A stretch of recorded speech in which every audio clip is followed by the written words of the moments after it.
کہ پاکستان میں کچھ آرگنائزیشنز ہیں جنہیں آپ جہادی کہیں، ملیٹنٹ کہیں، ایکسٹریمزم کہیں، وہ اس قسم کی انسیڈنٹس میں انوالو رہے، مگر پرائم منسٹر نے خود سیکرٹری کیری کو بڑا فورسفلی نیو یارک میں یہ سمجھایا کہ اگر ہندوستان، اس وقت یہ 2-2.5 مہینہ ہوا تھا، اگر 2 مہینے سے اس قسم کی جارحیت کر رہی ہے، بروٹیلٹی ہو رہی ہے، ایٹراسٹیز ہو رہی، تو کیا وہاں کے لوگ جو ہے وہ انسان نہیں ہیں؟ کیا ان کے جذبات نہیں ہیں؟ ان کی کوئی فیلنگز نہیں ہے، ایموشنز نہیں ہے؟ کیا یہ ری ایکشن ان کے طرف سے یہ ایک انڈیجنس اپرائزنگ کی ایک اور چیپٹر نہیں ہو سکتا ہے؟ پہلی بات ہے۔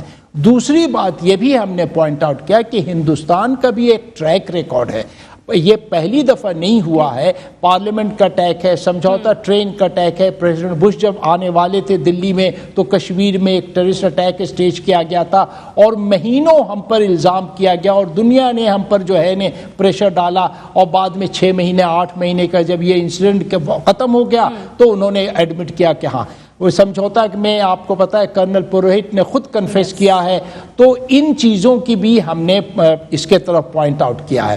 یہ کئی دن چلا، مگر اب آپ دیکھیں آہستہ آہستہ، ایک تو یہ، اور دوسرا جو سرجیکل سٹرائک کا بھی ڈرامہ جو ہندوستان نے کیا، اس سے نہ تو الحمدللہ ہم نے کسی ریشنس سے یا کسی پینک میں ریئیکٹ کیا، اور دنیا نے بلکہ ہندوستان پر دباؤ ڈالا کہ آلریڈی ایک ٹینشن اتنی ہائٹنڈ ہے، آپ کیا ٹینشن کو بڑھا رہے ہیں، کس طرف آپ جا رہے ہیں، آپ کی نیت کیا، do you want a war, do you want a conflict. اس کے بعد کیا آپ اسٹیٹمنٹس دیکھیں گے کہ یو این کے سیکرٹری جنرل ہیں، امریکنس ہیں، برٹش ہیں، ان سبوں کی جو اسٹیٹمنٹس آئی ہے وہ اس چیز پر زیادہ ایمفیسس دے رہی ہے کہ ہندوستان اور پاکستان دونوں کو ریسٹرین رہنا چاہیے۔ جو سرجیکل سٹرائکس کا جھوٹا دعویٰ تھا بھارت کا، اس کے بعد جو ہمارا موقف تھا کہ ایسا کچھ نہیں ہوا ہے، اس کو آپ سمجھتے ہیں کہ انٹرنیشنل کمیونٹی نے دیگر ممالک سے بہت اپریشیٹ کیا ہے؟ لوگ، ہم ایمبیسڈرز ہمارے پاس آئے، انہوں نے کہا کہ پاکستان کی ریسٹرین اور میچور پالیسی کو ہم پریز کرتے ہیں۔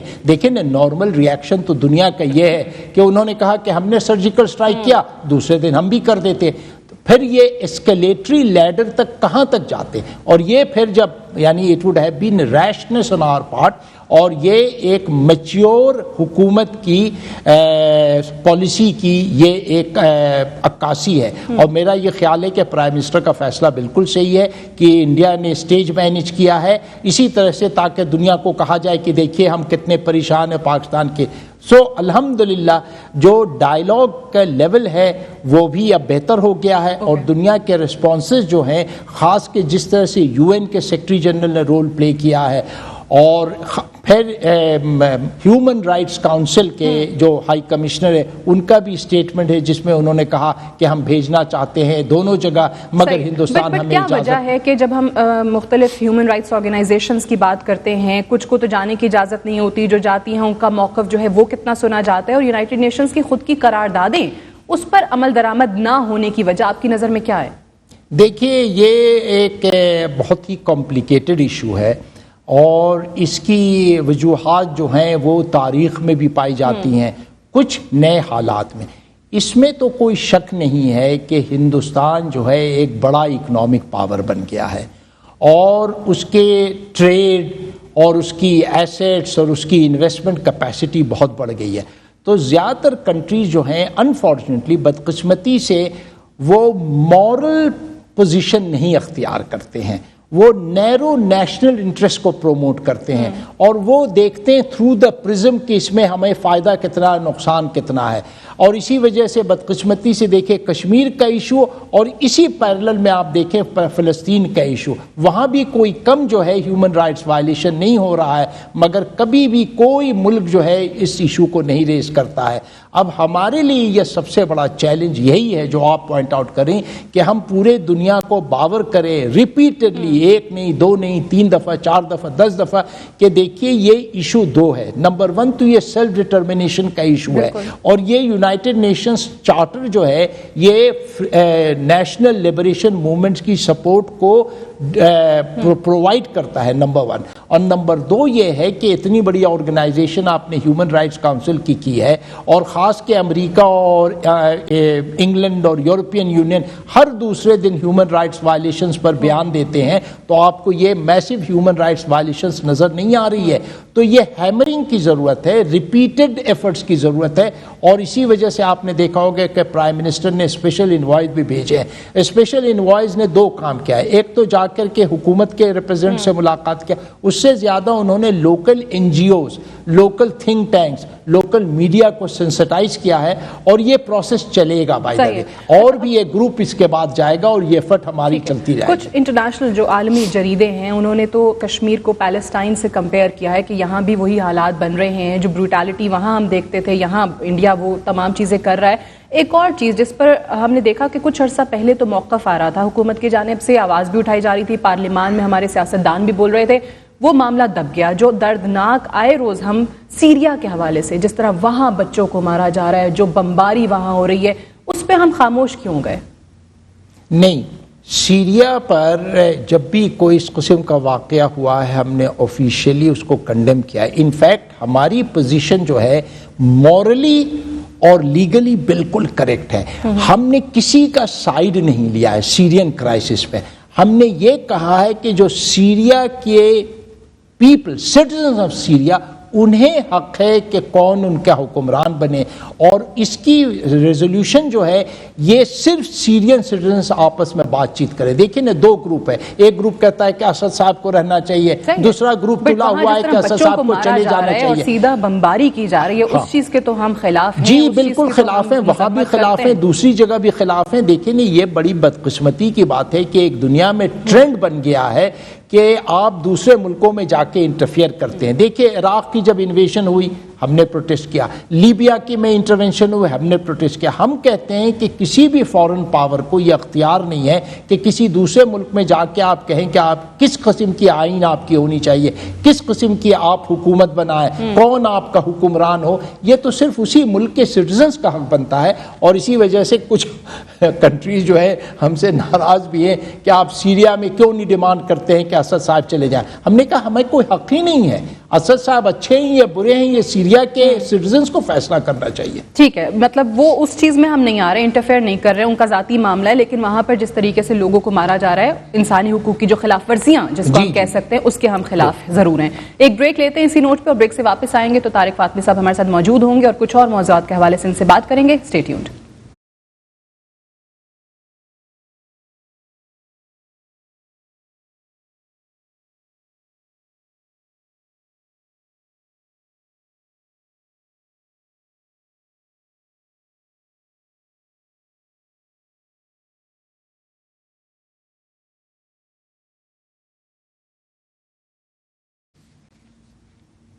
جی ویلکم بیک. پروگرام میں ایک بار پھر سے خوش آمدید. Special assistant to the prime minister on foreign affairs Tariq Fatemi صاحب ہمارے ساتھ موجود ہیں آج پروگرام میں. طارق فاطمی صاحب، جس طریقے سے اعتزاز احسن صاحب نے پارلیمان میں کھڑے ہو کے سارک کانفرنس میں بھارت کا نہ آنا اور پھر اس کو مؤخر کرنا، ملتوی کرنا یا کینسل کرنا، وہ ہماری سفارتی ناکامی قرار دیا ہے. Do you agree with that? Aitzaz صاحب ہمارے بڑے سینئر کولیگ ہیں اور ویٹرن پولیٹیشین بھی ہے، مگر اس ایشو میں انہوں نے کچھ زیادہ پولیٹیکل پوزیشن اڈاپٹ کی ہے. دیکھیے سارک کی تیاری پوری تھی، اور سارک کا سسٹم یہ ہے کہ سارے کنٹریز کے اپروول سے یہ کیا گیا تھا. اگر کشمیر کا ایشو ہے، یہ یوری کا ایشو ہے، تو یہ اور ضروری تھا کہ سبمٹ ہونا چاہیے تھا. ہندوستان کو بھی موقع ملتا اپنی پوزیشن ایکسپلین کرنے کا، ہمیں بھی موقع ملتا، اور یہ واحد ریجنل آرگنائزیشن ہے اس خطے میں، اور انفارچونیٹلی یہ بہت سکسیسفل بھی نہیں رہا ہے. یورپ میں بہت سکسیسفل رہا ہے، آسیان بڑا سکسیسفل ہے، افریقہ میں یہاں نہیں ہے. اور ایک اور چیز جو اعتزاز صاحب بھول رہے ہیں، یہ بھولنا انہوں نے پسند کیا کہ یہ پہلی دفعہ نہیں ہوا. انفیکٹ ہندوستان کا ایک ٹریک ریکارڈ ہے، بڑی بدقسمتی کی بات ہے، مگر جس ملک سے ذرا بھی وہ ناراض ہوتے ہیں تو سب سے پہلے ان کا نزلہ سارک سبمٹ پر پڑتا ہے. شری لنکا جیسے چھوٹے ملک کے سارک سبمٹ کو انہوں نے سبوٹاج کیا، نہیں آئے. ایک دفعہ انہوں نے نیپال کے سارک سبمٹ کو سبوٹاج کیا، واحد ہندو ملک ہے، اس سے ناراض ہو کے، یہاں تک کہ مالدیوز جیسے ملک، ایک چھوٹا سا جزیرہ ہے، بڑی اس نے تیاری کی، بڑا پیسہ خرچ کیا، ان کے بھی سارک سمٹ کو. تو اگر آپ ایک طرف تو چارٹر پرووائڈ کرتا ہے کہ بائیلیٹرل ڈسپیوٹس کو آپ ریز نہیں کر سکتے، دوسری طرف آپ بائیلیٹرل ایشوز کے بہانہ لے کر کے آپ سمٹ کو سبوٹاج کرتے ہیں، تو آپ یقین مانیے پرائیویٹلی ٹھیک ہے چھوٹے ملکوں نے بھی ساتھ ان کا دیا، مگر یہ ہمارے لیے تشویشناک بات نہیں ہے کہ جی باقی ممالک ان کا ساتھ دے رہے ہیں، بنگلہ دیش تو چلیں ٹھیک ہے، بٹ بھوٹان اور افغانستان بھی کہہ دیتا ہے کہ نہیں آئیں گے ہم. یہ اپروپریٹ نہیں ہے، بڑے چھوٹے ملک ہیں اور ان پر بڑا پریشر تھا، دباؤ تھا، ہم سمجھتے ہیں، مگر پرائیویٹلی انہوں نے ہمیں کنوے کیا ہے کہ کوئی ایسی ان کی فیلنگز نہیں تھی، انڈر پریشر انہوں نے کیا ہے، اور ہمارے تعلقات الحمدللہ ان کے ساتھ بہت اچھے. انفیکٹ آپ دیکھیے کہ سری لنکا کے سول وار میں جس میں ہندوستان ریگولرلی انٹرفیئر کر رہا تھا، ایک دفعہ زبردستی انہوں نے اپنی فوج بھی وہاں بھیج دی تھی، کہ who stood by Sri Lanka? Pakistan stood by Sri Lanka. جب ہیومن رائٹس کاؤنسل میں ان کو ڈاک میں لایا جاتا تھا، we used to defend Sri Lanka. اسی طرح سے نیپال کی جب بھی بلاکیڈ ہوئی، ابھی تھوڑے دن پہلے بلاکیڈ ہوئی تھی، تو پاکستان ان کو ہیلپ کرتا ہے. تو ہمارے جو ان کے تعلقات ہیں بڑے لانگ سٹینڈنگ ہیں، اور یہ اس انسیڈنٹ سے اس پر کوئی منفی اثرات نہیں پڑے. اچھا، اگر ہم یہاں اپنے ملک کی بات کریں تو ہمارے ملک کے وزیر اعظم تیسری بار وزیر اعظم بنے، منتخب وزیر اعظم ہیں. یہاں پہ آج کل چلیں ان پر کرپشن کے چارجز اور اس حوالے سے احتساب کی تحریک چل رہی ہے، بٹ وہاں اگر ہم دیکھتے ہیں مودی کو، جس نے مسلمانوں کا وہ قاتل ہے، ہم اس کو کہتے ہیں کہ جی اس کو ٹیررسٹ ڈکلیئر ہونا چاہیے، اور اس نے بڑے بڑے بہیمانہ مظالم جو ہیں وہ ڈھائے ہیں. اب وہاں ان کی سفارتکاری ایک طرف، وہ ممالک جہاں مثال کے طور پر سعودی عربیہ کی بات کرتے ہیں، تو سعودی عربیہ میں ہمارے تو حکمران رہ کر آئے ہیں، بڑی دوستیاں ہیں وہاں پر، لیکن جب مودی وہاں جاتا ہے تو جو ہائیسٹ سویلین آنر ہے وہ مودی کو دے دیا جاتا ہے، دی کنگ عبداللہ سیش. یو اے کی بات کر لیں تو وہاں پہ مودی جاتے ہیں تو $75 بلین کی انویسٹمنٹ، اور پھر وہاں سے ان کو حمایت ملتی ہے کہ یونائٹڈ نیشن کی سیکورٹی کاؤنسل میں آپ کا مستقل ممبر بننے کی ہم حمایت کریں گے. 34 سال کے بعد کسی انڈین پرائم منسٹر کا وہ گلف نیشن کا وزٹ آتا ہے. امریکہ میں مودی جاتا ہے جس کے ہم اس ملک کے اتحادی رہے ہیں بڑا عرصہ، وہاں پہ 20,000 لوگ جو ہیں وہ اس کی سپورٹ میں اس کی اسپیچ سننے جو ہیں میڈیسن اسکوائر گارڈنز پہنچ جاتے ہیں، وہ ڈیفائننگ پارٹنر قرار دیتا ہے. یہ تمام چیزیں یعنی وہ اس کی سفارتی کامیابیاں تو ہیں، شاید ہم ان میں پیچھے رہ گئے کہیں. آپ نے پہلے جو شروع میں سوال کیا تھا اس کا خود ہی آپ جواب دے رہی ہیں. فارن پالیسی انیشیٹوز دو چیز پر ہوتی ہے. پہلی بات تو کہ ملک کے اندر آپ کی پرفارمنس کیسی ہے، آپ کی ایکسپورٹس کتنی ہیں، آپ کا فارن ٹریڈ کتنا ہے، آپ کی اکانومی کتنی اسٹرانگ ہے، آپ کے جو ڈائسپورا ہے باہر وہ ورکرز ہیں یا انویسٹرز ہیں. ان سارے فیکٹرز میں تو آپ کو ایکنالج کرنا پڑے گا کہ ہندوستان بہت آگے ہے، اس کی اکانومی برسوں سے ایک اپورڈ ٹریجیکٹری پر چل رہی ہے. 1 بلین پلس کی پاپولیشن ہے، یہ ایک فیکٹر. دوسرا فیکٹر جو امریکہ کے سامنے یہ ہے کہ کچھ گلوبل چینجز جو ہو رہے ہیں دنیا میں، جو ری الائنمنٹس پیدا ہو رہی ہیں، جس میں امریکہ کی خواہش ہے کہ کسی ایک خاص ملک کو روکا جائے آگے بڑھنے سے، اور اس کے لیے کسی اور ملک کی ان کو ضرورت پڑی ہے. وہ اتنے سارے فیکٹرز آتے ہیں. پاکستان کے prime minister 3rd time prime minister ہوئے، فیکٹ ہے، اور ان کی اسٹیٹسمنشپ اور ویژن کو دنیا نے ایکنالج کیا. اگر آپ اکتوبر 2015 کا پاکستان امریکہ کا جوائنٹ اسٹیٹمنٹ پڑھیں تو باراک اوباما صاحب کے طرف سے اس بات کی ایکنالجمنٹ ہے کہ ہماری جو پیسفل نیبرہڈ کی پالیسی ہے، جو ہم افغانستان میں پیس ٹاکس کر رہے ہیں، اس کی سب کی مینشن ہے لاڈیٹری ٹرمز میں. کشمیر کا بھی ریفرنس ہے. مگر یہ ممالک جو ہیں یہ اپنے نیشنل انٹرسٹ کو بھی تو دیکھتے ہیں. وہ دیکھتے ہیں کہ ہندوستان کی مارکیٹ کتنی بڑی ہے.